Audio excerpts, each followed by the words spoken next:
Très bien. Bonjour à tous. Alors, on va terminer aujourd'hui le chapitre qu'on a commencé la dernière fois, qui concerne le rapport de l'identité et du temps. Donc, on a fait un premier chapitre sur l'identité. Et puis là, on s'intéresse maintenant à la persistance à travers le temps et à la manière dont différents types d'entités, peut-être, ont un rapport au temps.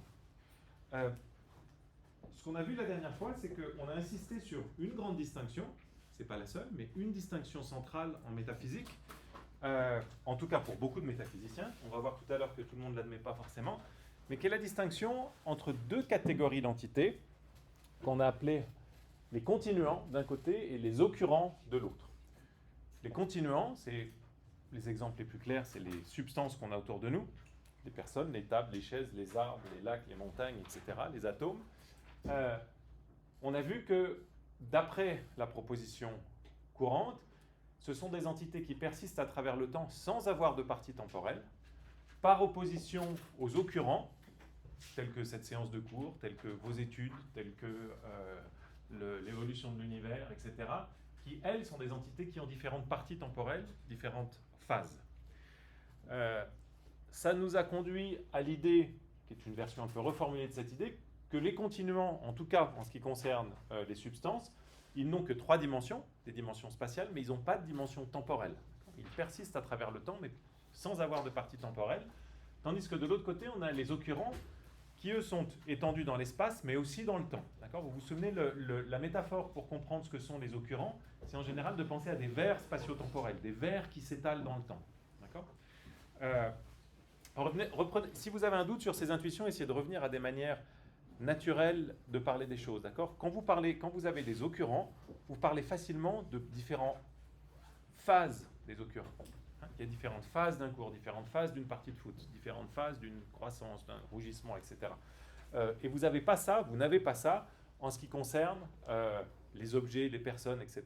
Vous ne pouvez pas parler des différentes phases de la table. Il y a différentes phases de la vie d'une table, de l'évolution d'une table, mais ça, ce sont des occurrents. Mais la table elle-même, elle n'a pas différentes phases. Vous ne pouvez pas dire que vous faites un cours pendant une table. Vous pouvez dire que vous faites un cours pendant un coucher de soleil, etc. etc. Et puis, on a terminé sur une distinction qui va nous occuper davantage encore aujourd'hui, qui est la distinction entre deux manières de persister dans le temps.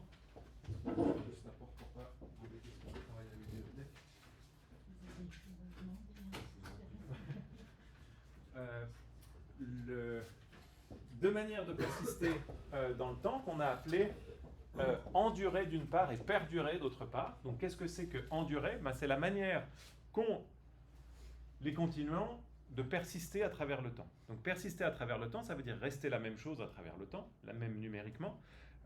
Et ce qu'on dit au sujet des occurrents, c'est qu'ils persistent à travers le temps en étant pleinement présents à chaque instant de leur existence. D'accord ? Donc vous et moi sommes pleinement présents ici, maintenant. Tandis que les perdurants ne sont pas pleinement présents à chaque instant de leur existence. Donc si vous prenez votre vie, à chacun d'entre vous, c'est qu'une petite portion de votre vie qui se déroule pendant cette séance de cours, et votre vie est beaucoup plus longue. Donc vous êtes entièrement là, mais votre vie n'est que partiellement localisée pendant la durée de cette séance de cours. Bien, ça c'est la distinction centrale entre les occurrents et les continuants. On a vu qu'il y avait un certain nombre d'entités qui tombent pas directement dans ces catégories-là. Il y a les entités abstraites, pour commencer, qui sont en dehors du temps, dit-on souvent. Mais il y a aussi, parmi les entités temporelles, des entités qui sont ni des occurrents ni des continuants. On en a vu deux, est-ce que vous vous souvenez lesquelles ? Oui. Les instantanés.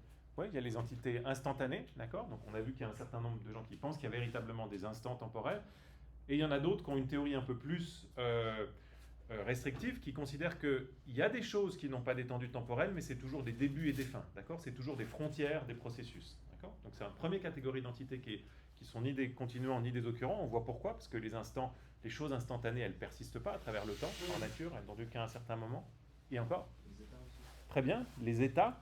Donc les états, ils tombent du côté. Alors, c'est en fait des continuants, donc c'est moi qui ai mal posé ma question, pardon. C'est effectivement des continuants, mais ce ne sont pas des substances, d'accord ? Ce n'est pas comme Gabriel ou vous, qui êtes vraiment des substances. Un état, c'est l'état d'être amoureux de Julie, l'état de savoir que les ours sont dangereux, etc. Ça on admet en général que ça persiste dans le temps sans avoir de partie temporelle.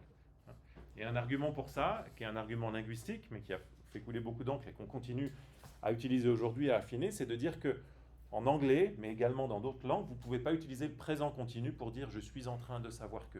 Okay, vous ne pouvez pas être en train d'aimer quelqu'un. Alors il y a McDonald's qui dit « I'm loving it », mais c'est justement une manière de parler qui est pas exactement idiomatique. D'accord ? Les états mentaux, en général, on admet qu'ils n'ont pas de partie temporelle. Bien, ça c'était pour terminer le rappel, et puis on s'est intéressé à une petite question qui n'est pas si petite, qui était la question de savoir si les événements, les processus, nos fameux occurrents, peuvent se déplacer. Et on a vu que il y avait ces arguments comme d'habitude qui vont dans les deux sens, mais il y avait une thèse plausible qui était celle de Hacker, qui disait, à strictement parler, ce sont les participants au processus, le mariage sur le bateau, vous vous souvenez, qui se déplacent, le bateau se déplace, les personnes se déplacent, le marié se déplace, le prêtre se déplace, mais le mariage lui-même, il est constitué de plein de petites phases temporelles. Il y en a une première qui a lieu en Corse, il y en a une deuxième qui a lieu sur l'eau, il y en a une troisième qui a lieu en Sardaigne, et puis vous pouvez les découper en sous-phases, etc.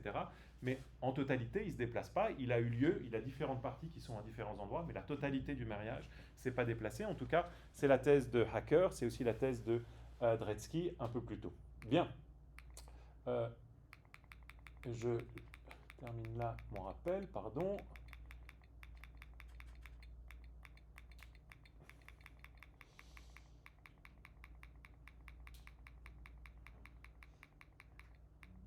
J'aurais dû avancer. Alors, voilà. Et on en était à cette question qui va nous occuper la première partie de cette séance aujourd'hui, qui est comment rendre compte de la possibilité du changement. Alors, je vais y revenir dans un instant, mais avant, est-ce que vous avez des questions sur tout ce que je viens de vous rappeler? Est-ce que tout ça est clair? Est-ce qu'il y a des choses qui restent? Vladimir. On a parlé des limites, Ouais. des épaisseurs. Est-ce que c'est important pour notre cours ou bien... Est-ce que les limites sont importantes pour votre cours? Vous voulez savoir quoi? Si vous allez avoir une question d'examen sur la question? Je sais que vous êtes juste passé dessus comme si c'était juste un petit plus.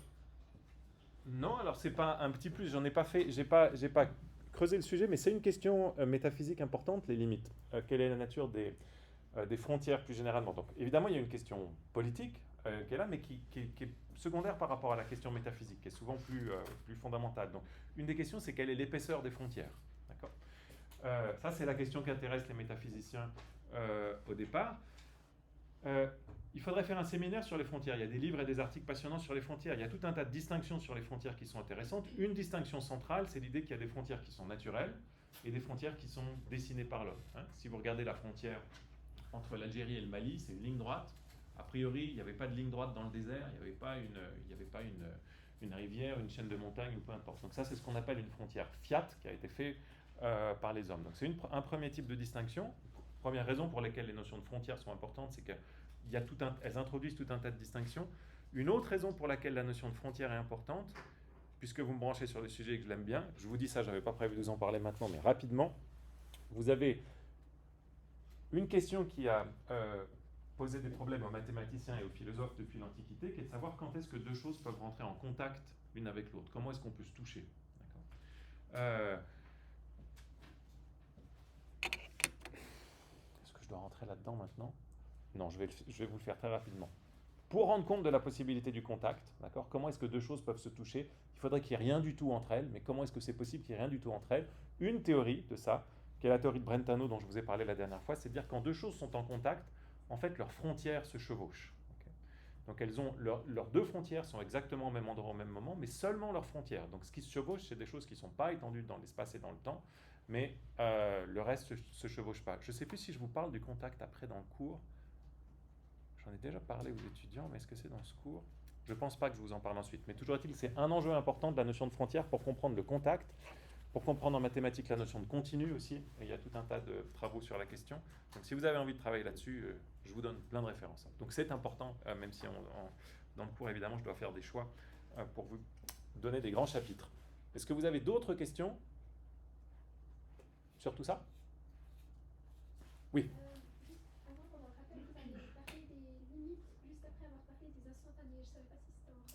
Des instantanés? Oui. Donc, vous vous souvenez, je vous ai dit la dernière fois, peut-être trop brièvement, que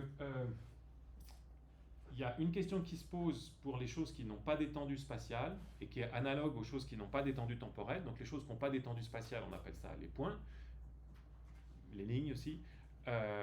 Et les choses qui n'ont pas d'étendue temporelle, on appelle ça des instants. D'accord ? Et puis vous avez trois grands types de positions. Vous avez ceux qui disent nous on n'a aucun problème avec ces choses qui n'ont pas d'étendue temporelle. C'est très utile, on s'en sert tout le temps des points en mathématiques, on s'en sert en physique, le centre de gravité, c'est une abstraction, mais on a besoin, donc on accepte ça comme des choses qui existent. Hein, donc ça, c'est ceux qui sont réalistes au sujet des entités ponctuelles, appelons-les.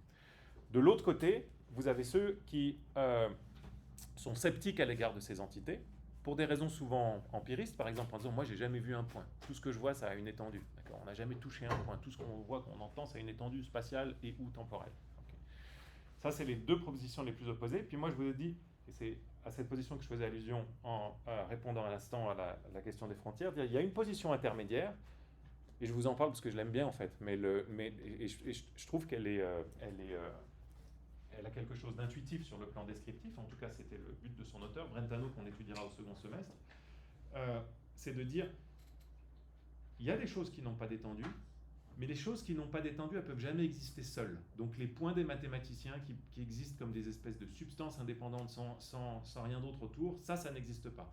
En revanche, les choses qui n'ont pas d'étendue, comme le sommet de cette table ici, de l'angle, hein, ça c'est juste un point qui n'a pas d'étendue, mais il dépend pour son existence du fait qu'il borne un certain nombre de lignes ici d'arête de la table. D'accord ?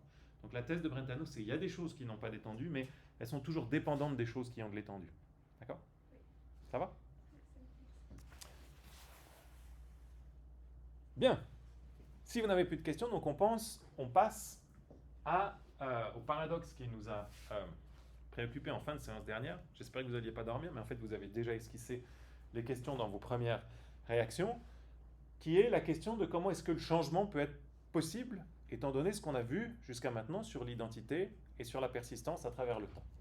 Et le paradoxe, qui est d'inspiration parménidienne, vous connaissez pour ceux d'entre vous qui suivent le cours d'introduction à la philosophie antique, les philosophies anciennes, les positions de Parménide sur l'absence de changement. Le paradoxe, il peut être présenté de la manière suivante. Julie reste numériquement la même à travers le temps, c'est notre première prémisse, P1. Deuxième prémisse, principe d'indiscernabilité des identiques, très largement admis. Si Julie à T1 est identique à Julie à T2, alors Julie à T1 et Julie à T2 partagent toutes leurs propriétés. D'accord ? Deux choses identiques ont toutes leurs propriétés en commun. Troisième prémisse, changer entre T1 et T2 implique d'avoir des propriétés à T2 qu'on n'en a pas à T1, ou de ne pas avoir à T1 des propriétés que l'on a à T2. J'ai oublié un pluriel.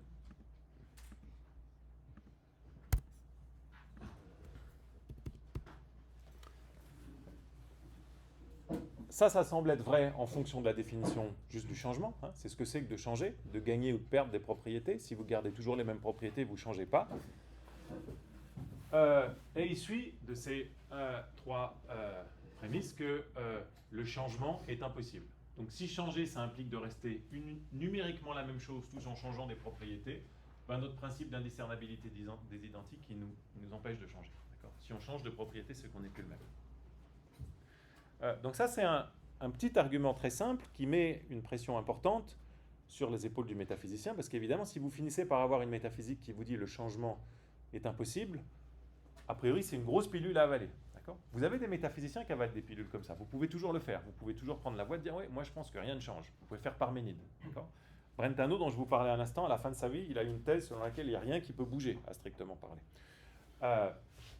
Ça paraît bizarre, mais il disait, étant donné l'avantage que représente cette thèse par rapport à tout un tas de choses, je suis pour accepter d'avaler cette pilule-là. Donc, c'est une réduction à l'absurde, mais c'est toujours possible, face à une réduction à l'absurde, de dire, on accepte la conséquence. Surtout quand la conséquence absurde ici, ce n'est pas directement une contradiction, hein, c'est plutôt quelque chose qui est très peu intuitif, qui contredit, non pas, c'est pas une contradiction logique, mais qui contredit ce qu'on croit intuitivement. Donc, c'est une option. Mais ce n'est pas l'option que nous, on va retenir. On va essayer de prendre au sérieux l'idée que les choses changent. Okay ? On ne fait pas une métaphysique complètement révisionniste, on essaie d'avoir une métaphysique qui soit proche des choses qu'on connaît. Et on va essayer de voir maintenant comment est-ce qu'on peut rendre compte du fait que le changement est possible. Alors vous aviez commencé à esquisser des pistes la dernière fois. Est-ce que vous avez en tête des manières de nous sortir de cet argument ici? Oui.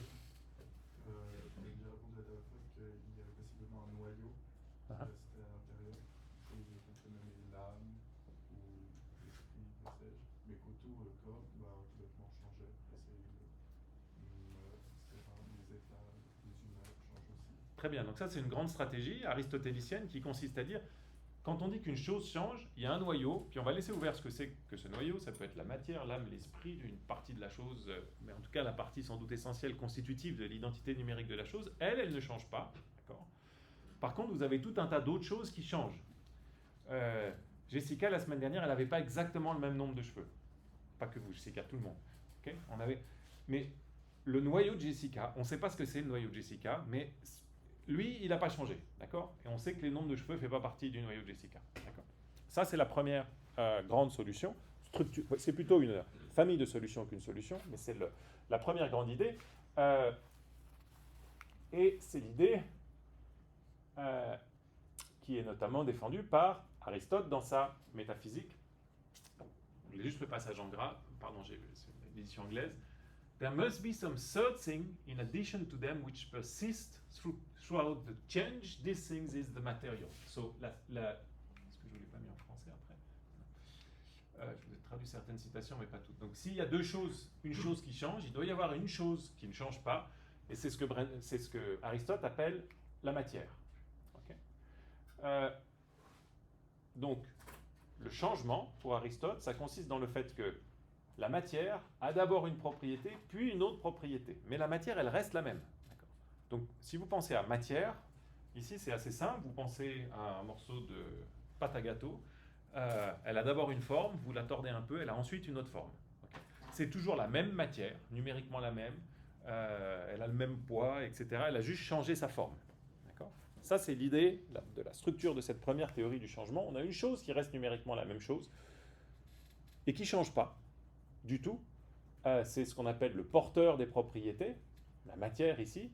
Et puis, il y a d'autres choses qui changent, à savoir les propriétés que ce matériau ou cette matière possède. D'accord ? Donc, ça, c'est la première réponse à l'argument qui soutient que le changement est impossible. Alors, en quoi consiste exactement cette réponse si on reprend l'argument? Quand vous avez un argument qui est valide, dont vous ne voulez pas de la conclusion, vous avez plusieurs solutions. Une première solution, c'est de rejeter une des prémices. En général, c'est la solution, enfin, c'est même au fond la seule solution. Mais ici, vous avez un phénomène légèrement plus complexe qui consiste à montrer la chose suivante, c'est-à-dire que c'est un argument qui est équivoque.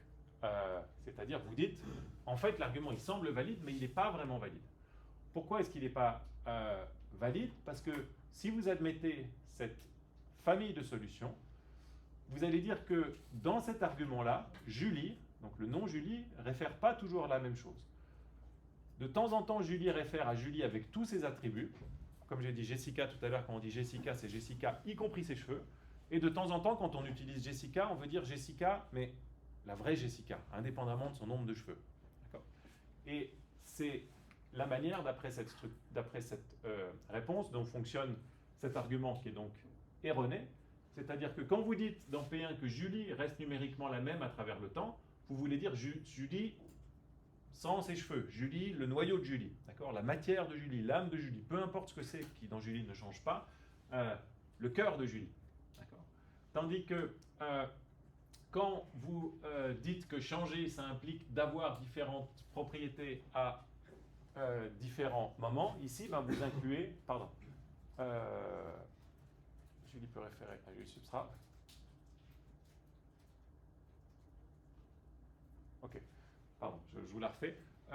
Donc, que veut dire Julie? À quoi réfère le terme Julie dans cet argument? Soit Julie réfère simplement au substrat de Julie, donc à la chose qui ne change pas chez Julie. Et à ce moment-là, la conclusion, elle n'est pas problématique, parce que c'est vrai que dans cette optique-là, c'est pas possible que Julie change, d'accord? L'âme de Julie, le noyau de Julie, ce qu'est vraiment Julie, ça peut jamais changer. Okay, ce qui peut changer, c'est son nombre de cheveux, c'est si elle tombe amoureuse, etc. Mais Julie elle-même, ça change pas. Donc, si par Julie on veut dire le noyau, la conclusion n'est pas problématique. En revanche, si par Julie on veut dire le noyau de Julie plus tous ses cheveux, alors la conclusion est problématique. Okay, mais dans ce cas-là, la première prémisse doit être rejetée. Okay, parce que c'est pas vrai que Julie... pourquoi est-ce que j'ai mis la première prémisse? Julie reste...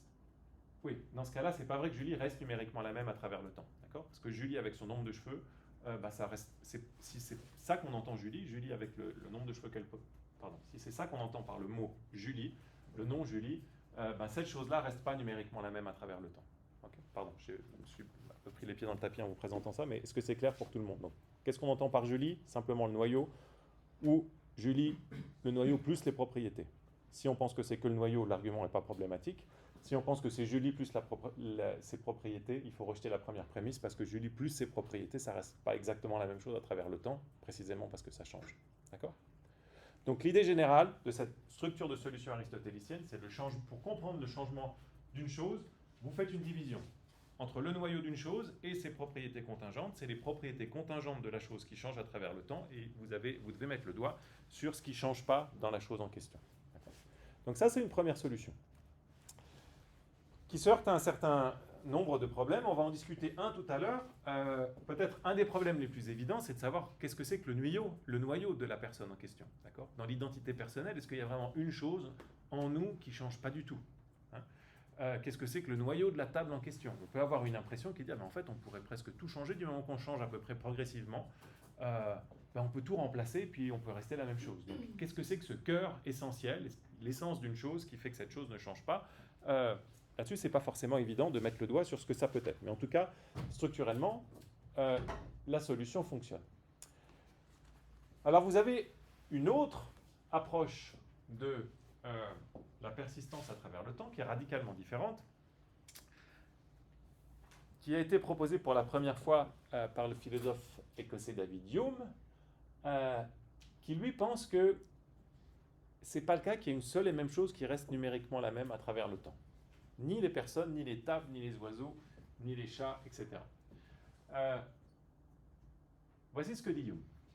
Cette action de l'imagination par laquelle nous considérons l'objet ininterrompu et invariable et celle par laquelle nous réfléchissons à la succession d'objets liés sont presque les mêmes pour le sentiment, et il n'y a pas plus d'effort de pensée requis dans ce dernier cas que dans le premier. La relation facilite la transition de l'esprit d'un objet à l'autre et rend son passage aussi fluide que si contemplait un seul objet continu. Cette ressemblance est la cause de la confusion et de l'erreur, et nous fait substituer la notion d'identité à celle d'objet apparenté. Alors que veut dire Hume? Ce que veut dire Hume, c'est que on ne peut pas s'empêcher, étant donné la manière dont on est fait cognitivement, d'avoir l'impression que les choses restent numériquement les mêmes à travers le temps. C'est la chose la plus simple pour nous de faire ça. Dire oui, c'est même Vladimir qui est là aujourd'hui qui était là la semaine dernière. C'est la même Maureen qui est là aujourd'hui qui était là la semaine dernière. Mais en fait, ce ne sont pas les mêmes. À strictement parler, tout ce qui se passe, c'est qu'on a des choses qui se succèdent. Okay, il y a Vladimir maintenant, Vladimir maintenant, Vladimir maintenant, qui se ressemblent de manière assez proche, mais qui ne se ressemblent pas non plus parfaitement. Okay. Donc tout ce qu'on a, c'est différentes phases temporelles de Vladimir. Et ce qu'on appelle le changement, c'est juste le fait que le Vladimir qui était là il y a quelques secondes, il a été remplacé par le Vladimir qui est là maintenant. Puis il est remplacé par l'autre Vladimir qui va venir ensuite. D'accord ? Donc plutôt que d'avoir une identité numérique d'une même chose qui possède différentes propriétés, vous avez tout le temps des substitutions, des choses qui cessent d'exister et de nouvelles qui viennent les remplacer. Okay ? Et comme elles sont assez proches, qu'elles se ressemblent, et comme elles commencent à exister et cessent d'exister au même endroit, on se dit que c'est la même. Okay ? Mais ça, dit Hume, c'est une action de l'imagination, c'est qu'on ne peut pas s'empêcher de penser comme ça. Mais en réalité, si on fait de la métaphysique sérieusement, soutient Hume, il ne faut pas penser qu'il y a une chose numériquement qui est restée la même. Okay ? Il y en a une qui a commencé à exister, elle a cessé d'exister pour être remplacée par une autre. La métaphysique de Hume, qu'on va appeler, qui est l'ancêtre de ce qu'on appelle aujourd'hui le quadridimensionnalisme,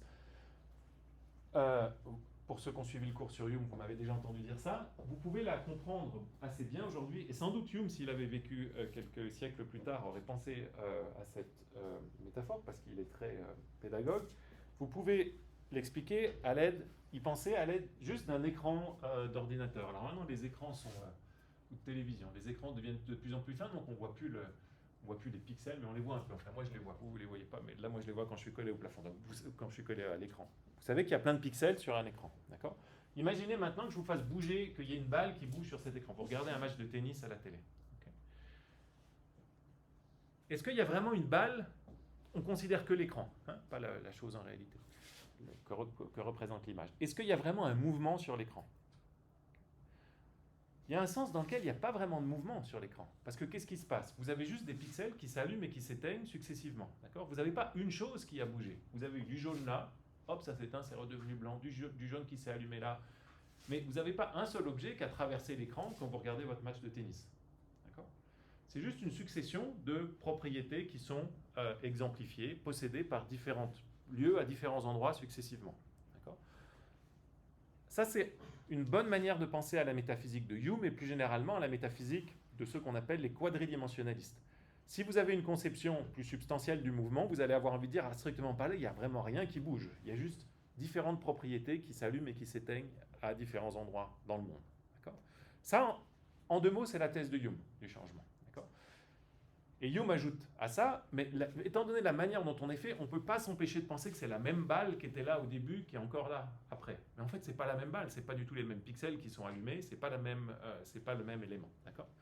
Donc vous voyez qu'il y a une opposition radicale entre cette théorie du changement et la théorie d'Aristote précédemment. Parce que pour la théorie d'Aristote, vous avez vraiment une chose qui demeure numériquement identique, le noyau de ce qui change, okay, et puis qui gagne et perd des propriétés. Dans le cas de Hume, vous n'avez pas une seule chose, vous en avez une succession, okay, et l'idée qu'il n'y en a qu'une seule, c'est une fiction de notre imagination.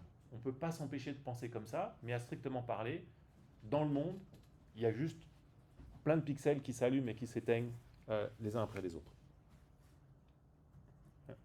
Donc le changement, ce n'est pas le fait pour le même objet d'avoir différents attributs à travers le temps, mais c'est le fait pour différents objets successifs d'avoir différents attributs. Okay.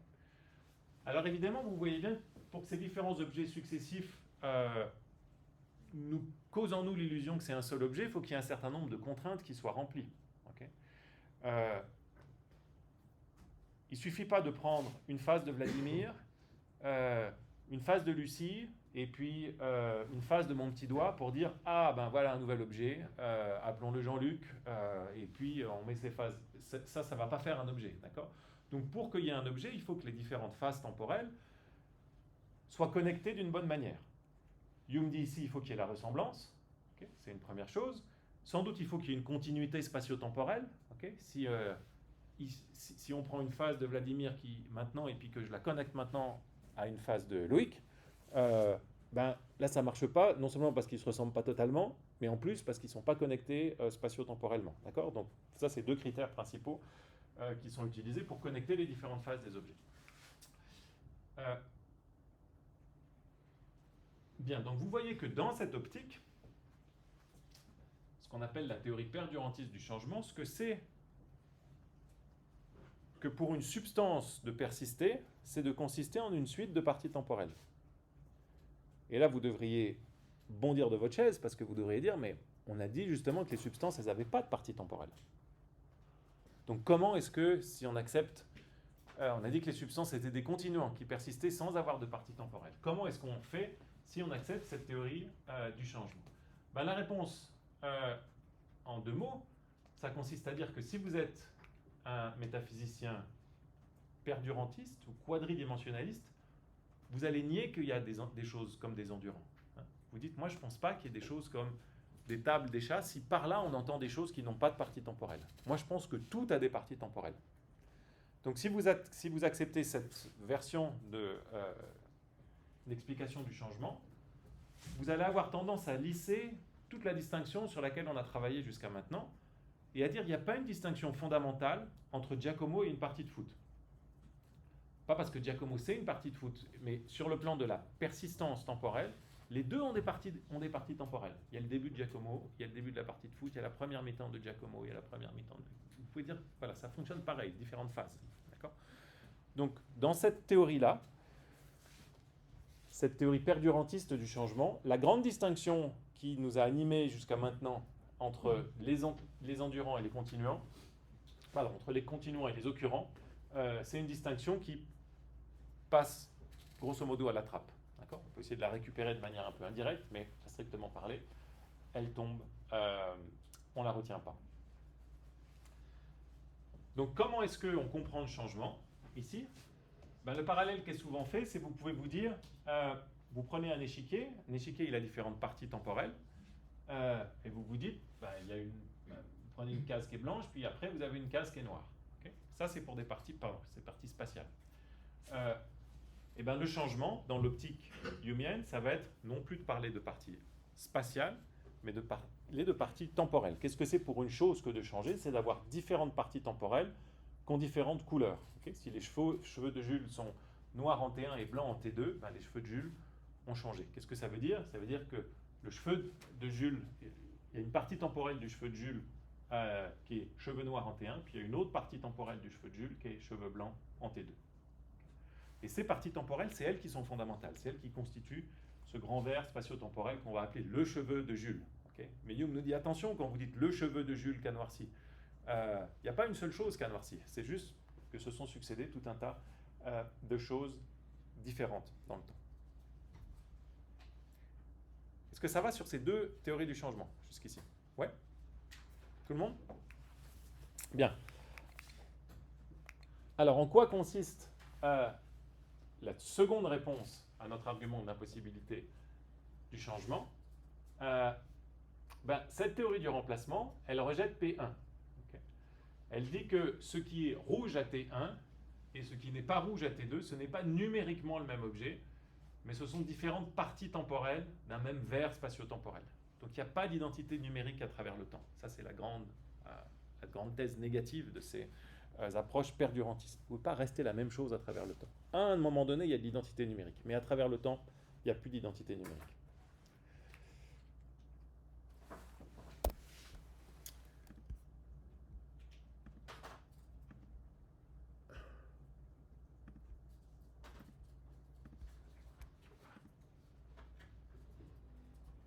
Ok.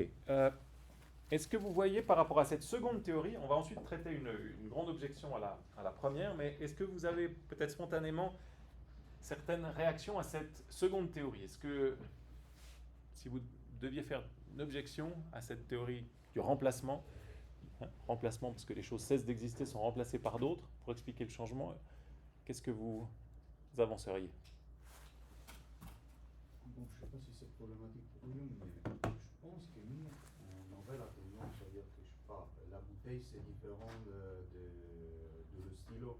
Si on applique le modèle de Hume, c'est tout un ensemble homogène pour moi. Je ne sais pas si on a envie d'accepter ça. Pourquoi est-ce qu'ils sont homogènes d'après le modèle de Hume ? Parce que c'est juste, moi je prends ma vision, c'est juste des écrans que s'étendent et s'allument. Qu'est-ce que distingue le stylo de la bouteille dans ce sens-là ? Alors, il ne me semble pas qu'ils sont des objets fixes, c'est juste tout un trou qui s'allume ou pas. Donc, le nœud de la thèse, c'est qu'il n'y a pas d'identité numérique à travers le temps. D'accord ? Donc, à chaque instant, il y a bien une différence entre le stylo, là maintenant, et la bouteille. Okay.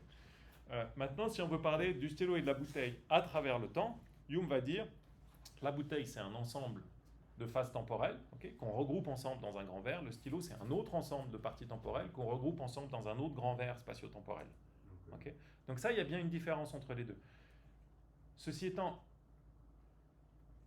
une des sources du type d'objection que vous mentionnez, c'est de dire peut-être on aurait pu prendre, et c'est ce que j'essayais de dire avant, une moitié, on aurait pu, dans notre verre spatio-temporel, prendre la première moitié de la vie de la bouteille, et puis prendre ensuite la deuxième moitié de la vie du stylo, puis dire, ça c'est un stylet. Okay, vous mettez tout ça ensemble, puis vous dites, ça c'est un objet. Okay.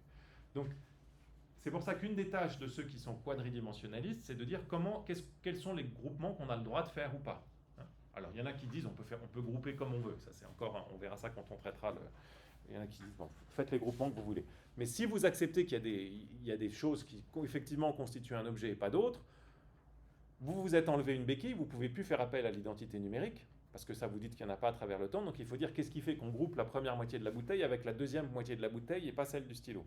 Et là, une des réponses que je vous ai mentionnées, c'est de dire on fait appel à la ressemblance, il n'y a pas de changement brusque, et on fait appel à la continuité spatio-temporelle.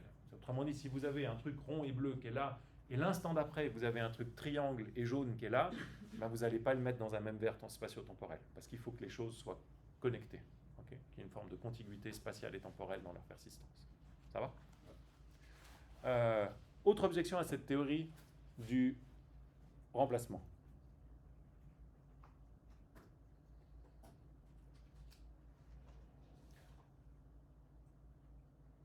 Vous êtes tous convaincus?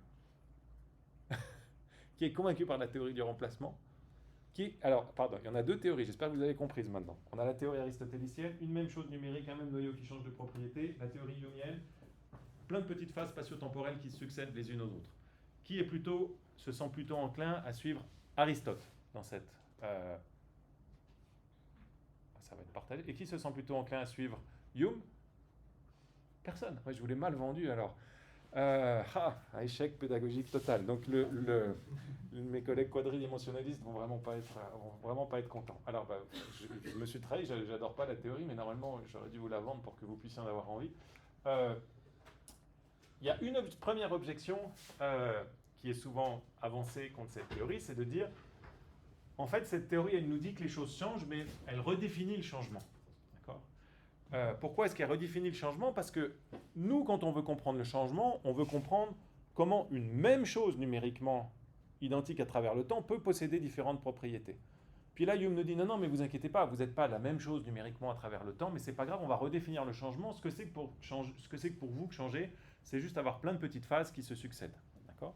Donc ça, c'est une stratégie très courante chez Hume, qui est de redéfinir les choses de manière à dire, à strictement parler, c'est pas ce qu'on appelle nous du changement au départ, mais ce qu'on appelle nous du changement, pour Hume, c'est une forme d'illusion, parce qu'on suppose une identité numérique à travers le temps, ce qu'il rejette.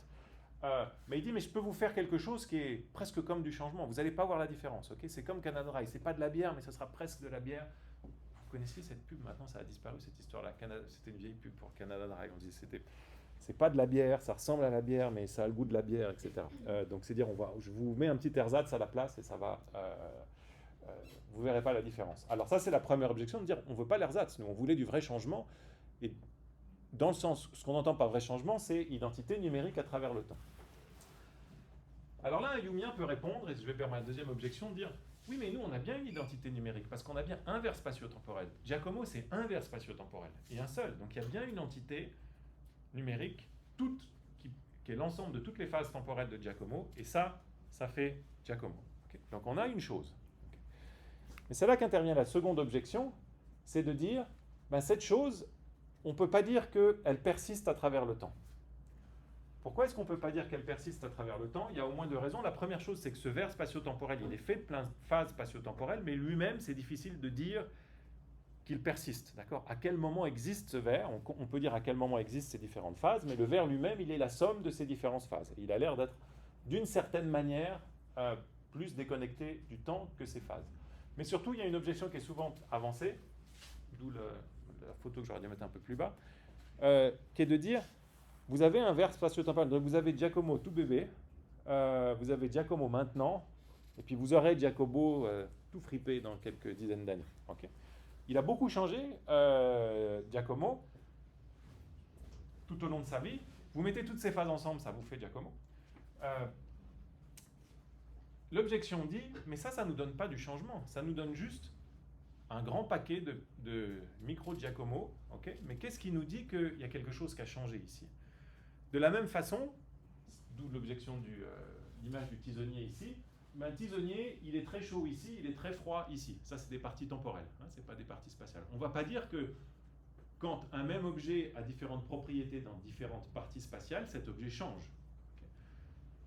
Or, c'est ce qu'on semble être en train de faire quand on parle de Giacomo et qu'on suit Hume. On a juste un grand paquet, un grand verre de phases spatio-temporelles. Elles ne sont pas toutes pareilles, mais qu'est-ce qui nous dit qu'il y a eu un changement dans l'histoire? Vous faites un grand tas, vous pouvez mettre de l'ordre jusqu'à un certain point, mais pourquoi est-ce qu'on parle de changement ici si on a juste ça, puis ça, puis ça, puis ça? Donc ça, c'est une seconde objection souvent avancée à la théorie du remplacement. Ces deux objections, elles se rejoignent sur le point suivant. Elles sont complémentaires d'une part, mais elles se rejoignent sur le fait qu'on a l'impression de s'être fait un peu avoir quand on voit cette théorie-là. On voulait comprendre ce que c'était que le changement, et puis on nous vend quelque chose d'autre à la place qui n'est pas vraiment ce qu'on avait en tête au départ. D'accord? Ça, c'est le groupe grosse difficulté que rencontrent nos amis quadridimensionnalistes.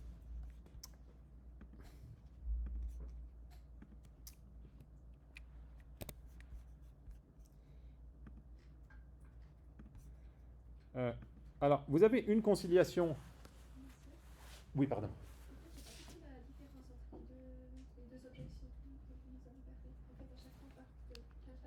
Alors, la première objection, elle met l'accent sur le fait qu'il n'y a pas vraiment d'identité. Comme il n'y a pas d'identité numérique à travers le temps, ce n'est pas vraiment la même chose qui est d'abord comme ça, puis comme ça. Donc, ce n'est pas du changement, ce n'est pas le changement qu'on cherchait à comprendre. Okay, quand on parle du changement des personnes ou des objets, des continuants, on a besoin de cette identité numérique à travers le temps. Okay. Donc, autrement dit, ceux qui soulèvent cette objection, ils refusent d'emblée d'entrer dans le jeu quadridimensionnaliste en disant dans ma notion de changement, il y a d'emblée l'idée qu'il y a une identité numérique à travers le temps. Si vous me niez ça, c'est que vous ne parlez plus de changement. Donc tout de suite, ils disent stop Ayoub. Les seconds, ils disent quelque chose d'un peu différent. Ils disent ok, je t'accorde qu'il n'y a pas d'identité numérique à travers le temps, mais maintenant je te demande de m'expliquer en quoi il y a du changement. Parce que mon analogie, c'est de la même façon que quand on dit qu'un objet a différentes propriétés dans différentes parties spatiales, on ne dit pas que cet objet change. Pourquoi est-ce que le fait qu'un objet ait différentes propriétés dans différentes parties temporelles devrait impliquer le fait que cet objet change? Okay. Ça, c'est la deuxième objection. Et les deux sont compatibles et sans doute la deuxième renforce la première. Ça va?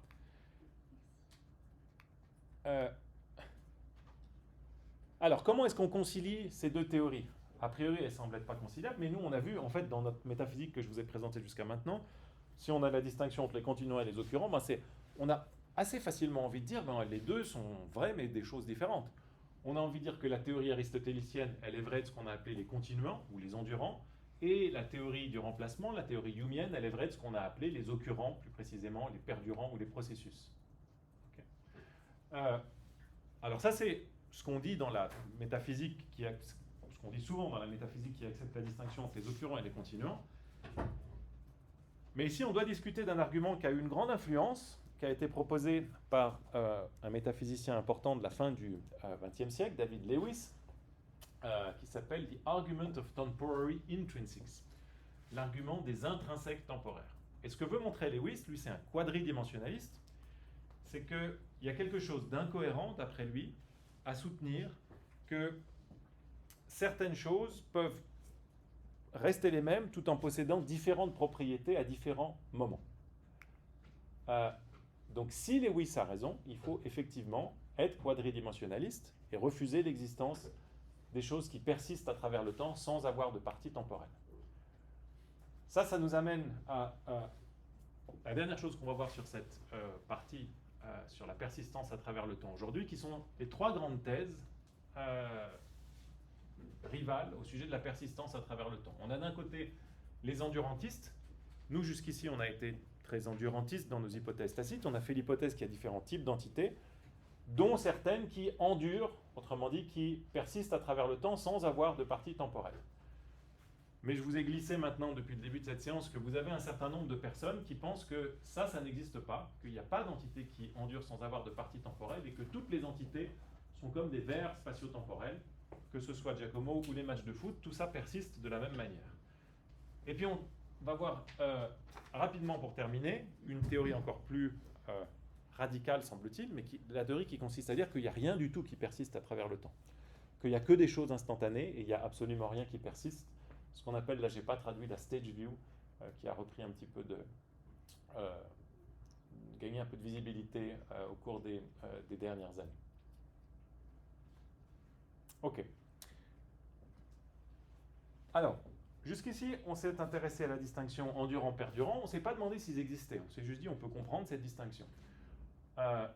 Mais, vous l'avez senti maintenant, vous avez un certain nombre de philosophes qui vont dire, de métaphysiciens qui vont dire, en réalité, il n'y a que des processus. Okay, il n'y a que des choses qui persistent à travers le temps en ayant des parties temporelles, mais on ne peut pas comprendre autrement la persistance. Okay. Donc, les deux thèses qu'on oppose et qui soulèvent de grandes discussions aujourd'hui, on a d'un côté ce qu'on appelle les endurantistes. c'est ceux qui soutiennent qu'il y a des objets, des entités, typiquement les objets matériels, mais pas seulement, on a vu parler des états tout à l'heure, qui endurent, qui persistent sans avoir de partie temporelle, qui existent entièrement à chaque moment de leur existence, tout ça, je répète des choses qu'on a vues moult fois maintenant, et qui n'ont que 3 dimensions. Okay. Donc l'endurantisme, c'est juste une thèse qui consiste à dire qu'il y a des objets qui satisfont ces contraintes. Le perdurantisme, c'est une thèse plus générale qui consiste à dire qu'il n'y a pas d'objet de telle sorte. Tous les objets qui persistent, d'après le perdurantisme ou le quadridimensionnalisme, ils ont des parties temporelles, ils n'existent que partiellement à chaque moment de leur existence, et ils ont 4 dimensions, 3 dimensions spatiales et 1 dimension temporelle. Donc vous n'existez que partiellement à chaque moment de votre existence. Et quand vous m'écoutez maintenant, ce que vous écoutez, ce n'est pas la même personne à strictement parler que vous écoutiez au début de cette séance, mais c'est juste une personne suffisamment proche qui parle, qui a remplacé celle qui était là au départ. Alors, cette dernière thèse, elle paraît étrange, et c'est sans doute pour ça que vous l'avez boudée quand je vous ai fait voter il y a quelques instants, mais pourquoi est-ce qu'on peut vouloir soutenir une thèse pareille ? Il y a un certain nombre d'arguments, et l'argument qui va nous intéresser là, c'est cet argument de Lewis en 1986.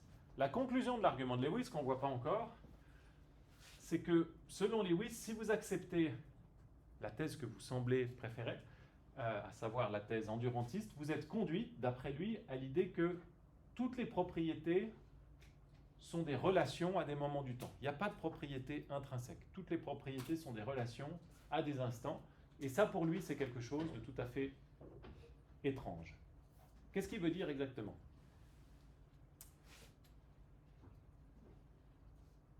Si Julie est heureuse à T1 et triste à T2, cela implique que être heureux et être triste, qu'on a tendance à concevoir comme des propriétés qu'on appelle intrinsèques à Julie, sont en réalité des relations à T1 et à T2.